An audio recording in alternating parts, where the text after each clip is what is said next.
السلام عليكم ورحمة الله وبركاته. كلنتي وعنا وناكسن كسر هذا شيكا كمذا شيك اللي بحيدي أن هل كان يدخل السعوديين جرني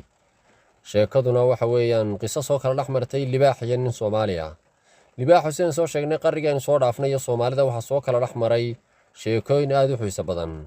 وواحد تيري ميد حولها كعنا يميد لورن تيري دقاض وضد كون عن تيري هذا ما ميد كمذا اللي بحضت كعنا أيا بري وحليين صوماليا وريرمية أيو اللي بحقاته اللي هبينا waxa uu yiri ninka sheekada ka sheekaynaya libaaxii ninkii waa la cararay dadkii ayaa yara daba yaacay oo way gaari waayeen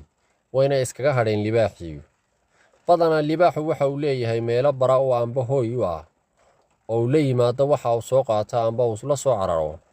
haddaba ninkii uu libaaxu qaatay ayaa ka sheekaynaya wixii dhaxmaray isaga iyo libaaxa iyo waliba sida uu uga soo badbaaday waxa uu yiri waxa uu hayay marka uu libaaxu isitay halka feedhaha xanuun daranna waan dareemayay waxa uu yiri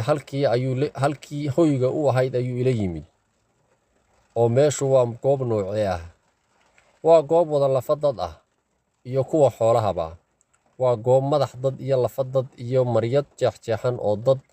amba hadhaaga meydadkii uu cunay ka buuxaan waxa meesha laf iyo meyd iyo laf xoolaad iyo dad iyo maryad dad yaalana ma malayn kartid buu leeyahay ninkani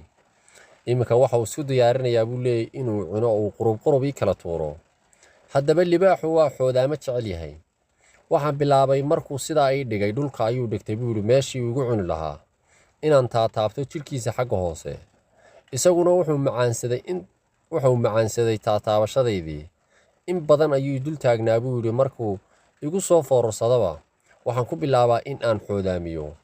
mar qura waxay ishaydu ku dhacday buu yiri bahal tooriya amba midi oo aan dhinaca ku xidhnaan jiray oo ileenaan sitayba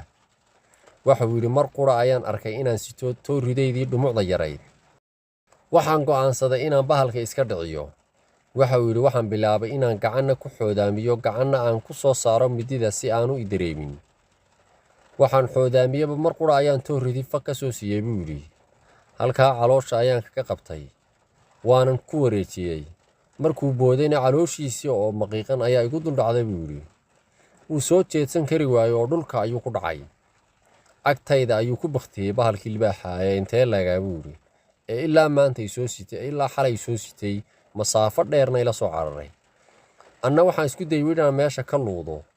maryahaygii ayaan isku xirxiray si aan u dhiig bixin oo dhiig joojin ka dhigtay wuxuu yiri markaan arkay in aan socon karayo ayaan luuday ilaa meeshii uu iga soo qaatay oo masaafo dheer buu bahalku soo sitay markaan saacado badan marna soo farfadhiisanayay aan soo socday aan soo luudayay